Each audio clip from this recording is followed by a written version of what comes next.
Jangan lupa like, komen, dan subscribe channel YouTube TVRI Bengkulu dan nyalakan lonceng notifikasinya. Oke pemirsa, kita lanjutkan lagi obrolan pagi ini bersama Kak Refwan nih, gitu kan. Kak Refwan tadi udah berbicara tentang tingkatan-tingkatan pramuka juga, gitu kan, hal dan kegiatan-kegiatan ini, gitu kan. Masih mengulik tentang kegiatan yang paling seru, gitu kan. Kegiatan seru itu salah satunya berkemah juga. Biasanya apa aja kegiatan yang dilakukan siswa-siswa mungkin ya, gitu kan, ketika berkemah gitu. Ya.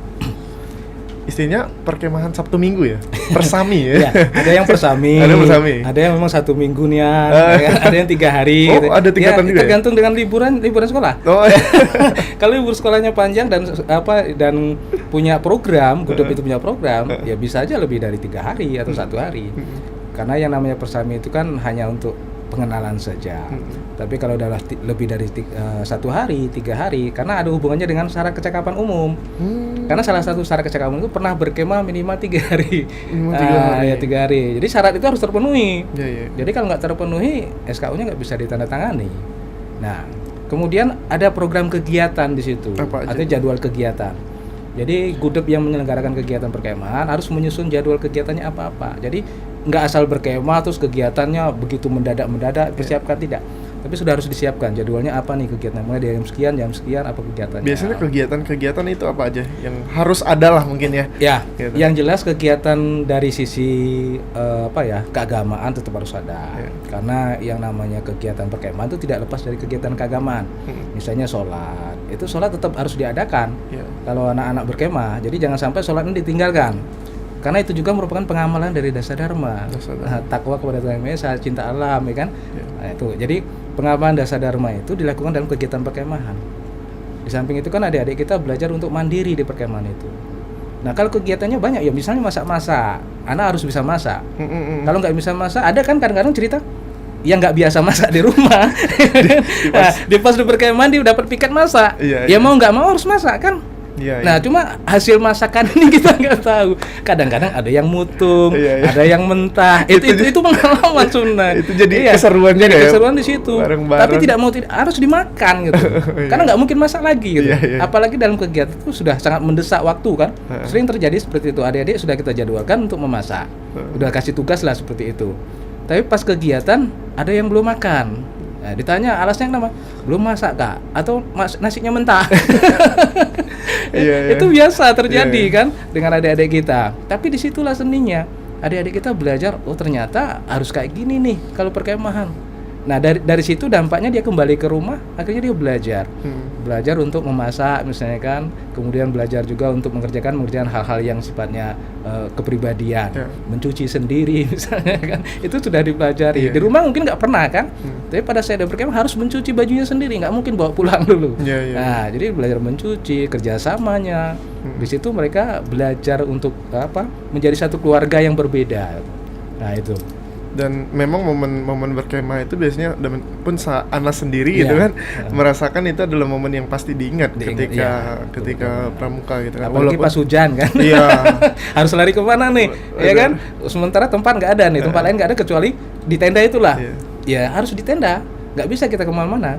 Di bawah pohon pun masih juga kebasahan. Jadi satu-satunya jadi semua kumpul di tenda.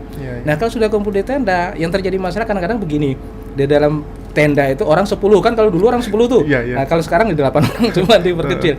Nah 10 orang masuk tenda, kalau badannya gede-gede, bayangkan sempit-sempitan, tendanya basah otomatis tuh, otomatis tembus air kan, karena tenda itu kalau disenggol air aja udah mulai merebes ke dalam. Nah kami pernah tidur di kemah itu dalam kondisi memang basah. Harus kuat dan harus tahan. Nah itu zamannya saya di Pramuka Penegak, kebetulan ada kegiatan perkemahan wirakarya ya, itu di Jawa Tengah. Cerita pengalaman sedikit. Iya, boleh. Itu kami kemah di sawah. Daerah persawahan. Daerah persawahan betul. Yang baru panen. Jadi baru panen itu. Jadi kita harus berpikir kan bagaimana caranya supaya bisa tetap berkemah. Karena tidak ada tempat lain, semuanya sama. Nah itu. Jadi ya kita harus berpikir kita membuat seperti teratak. Itu mungkin kita pramuka kan belajar untuk itu ya. Sama dengan survival lah bahasanya. Nah, kita udah belajar untuk itu, tidur di atas teratak. Gedek lah bahasa Jawa ya, gedek disusun itu ya. Nah, pada saat itu ini ada kejadian lucu memang pada saat PW itu kan. Entah malam itu ada kawannya yang berteriak gitu ya. Karena apa? Maling gitu. Oh. Ada temen yang nggak tahu kenapa, mungkin bahasanya mungkin kesurupan dan lain sebagainya. Loncat ke di dalam tenda itu. Di dalam tenda. Nah, jadi di dalam tenda itu melompat, teman kita berteriak maling. Kami itu di atas tidur di atas bagedek tadi langsung rubuh. Nah, di situ kami tidurnya udah nggak bisa nahan lagi. Terpaksa tidurnya di lumpur itu. Paksa itu nggak bisa. Ya karena hal-hal yang kayak gitu memang harus siap. Harus siap betul. Memang banyak nilai-nilai yang kita dapatkan selama latihan selama pengalaman juga gitu kan, dan mengamalkan dasa dharma pramuka gitu kan, yang identik tuh tepuk pramukanya, dasa dharmanya harus dihafal gitu kan. Harus dihafal dan harus dihayati. Ya, harus dihayati gitu kan. Himnenya juga gitu ya. Pramuka. Kayak gitu. Kalau dari segi nilai ini gitu kan. Ini tema kita adalah peran gitu kan, bakti tanpa henti gitu.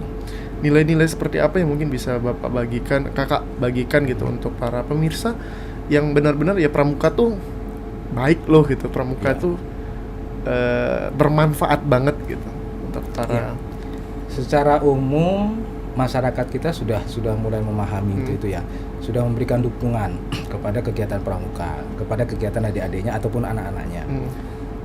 Kemarin kami baru melaksanakan kegiatan seleksi ya. Seleksi apa? Pramuka Garuda.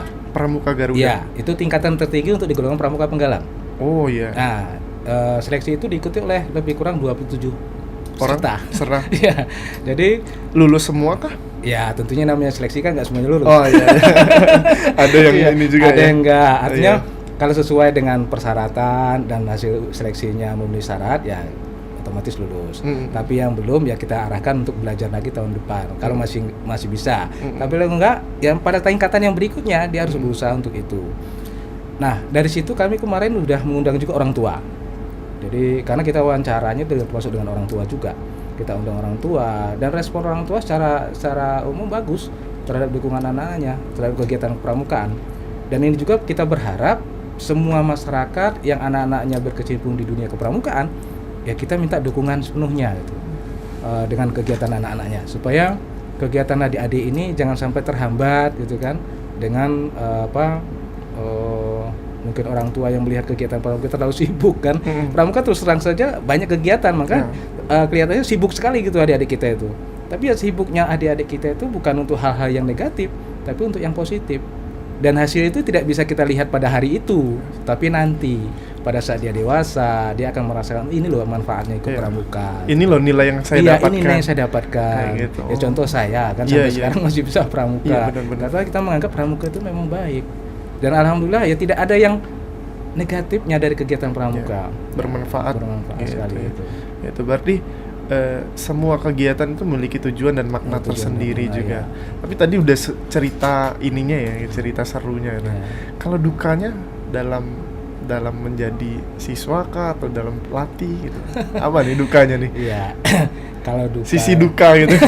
Sisi sedihnya gitu. Kalau kita pramuka sebenarnya di sana senang di sini senang. Sesuai dengan lagunya ya. Di sana senang di sini senang dan tak pernah mengenal rintangan. Nah, itu artinya apapun rintangannya kita jalani. Jadi kalau dibilang sedih, ya biarlah kita yang bersedih gitu. Organisasi jangan bersedih. Walaupun kenyataannya mungkin kenyataan di lapangan, ya organisasi gerakan pramuka ini kan memang belum sepenuhnya didukung oleh pemerintah. Karena dari sisi pendanaan misalnya kita sudah punya kepres kan, punya langsung dari presiden. Iya, langsung dari presiden. Nah, jadi kepres itu kan di tingkat bawah ini kan tidak semua memahami, sehingga kegiatan adik-adik kita kadang-kadang terbentur di situ. Oh, Kak, kami nggak punya dana. Loh, kenapa nggak punya dana? Padahal aturan kita jelas, itu keputusan presiden. Termasuk iuran pramuka itu kan ada di situ, wajib membayar iuran. Nah, jangan pula istilahnya kita mengut iuran terus dikatakan pungli, Ya. gitu kan. Padahal ada aturan mainnya. Kita keputusan presiden itu jelas loh, Ya, ya kan? ya. Kecuali itu dicabut. Benar. Nah, cuma kadang-kadang Mandat langsung iya, berarti, mandat dari presiden. Artinya pramuka itu betul-betul sudah menjadi sesuatu yang tidak bisa dipisahkan gitu. Apalagi dengan ada undang-undang itu kan. Undang-undang, ya. Undang-undang itu sangat kuat sekali tentang pramuka. Berarti dukanya itu mungkin disimpan sendiri aja. Kalau lagi di lapangan udah Iya. di sana senang, di sini iya, senang. Betul. Ya kan di lapangan nih kita di sana senang, di sini. Iya, Enggak ada yang istilahnya sedih mikirin dana, enggak. Ya. Kalau ini sendiri, Pak, Ya. kalau pembinaan mungkin di sekolah ada kendala nggak? Khususnya mungkin di kota ya, Ya. gitu kan? Kalau saya pribadi nih ya, Hmm. kalau di sekolah kita kebetulan sekolah kita kan swasta, terbentur dengan waktu. Hmm. Jadi waktu latihan ini yang kadang-kadang tidak apa ya, boleh katakan tidak ada karena kesibukan siswanya sendiri. Ya. Nah, tapi kalau yang sekolah negeri, kalau saya perhatikan dia punya jadwal memang. Apalagi yang sekolah-sekolah misalnya yang 5 hari kerja itu kan, yang sampai hari Jumat. Nah, sekolah Sabtunya kan libur tuh. Ya. Nah, sebenarnya pramuka bisa manfaatkan waktu itu. Ya. Entah itu hari Sabtu, entah itu Minggu untuk latihan pramuka. Nah, itu. Jadi ya kalau itu juga tergantung dari masing-masing gudep sih. Iya. Kebijakan Tapi sekolahnya secara gimana. pembinaan berarti terus ada, Pak? Terus ya? ada, terus di ada. sekolah-sekolah Iya, gitu? di sekolah ada. Gitu. Tidak ada terlalu kendala Tidak yang ada berarti. menghambat, tidak ya. Ya, gitu. Karena itu tadi, di sini senang, di sana senang. Di sini senang, di Iya, sana senang iya, gitu. itu. Baik Bapak, kita tahan dulu Iya. untuk obrolan kita. Iya. Untuk para pemirsa jangan kemana-mana, tetap di Opini Obrolan Pagi ini.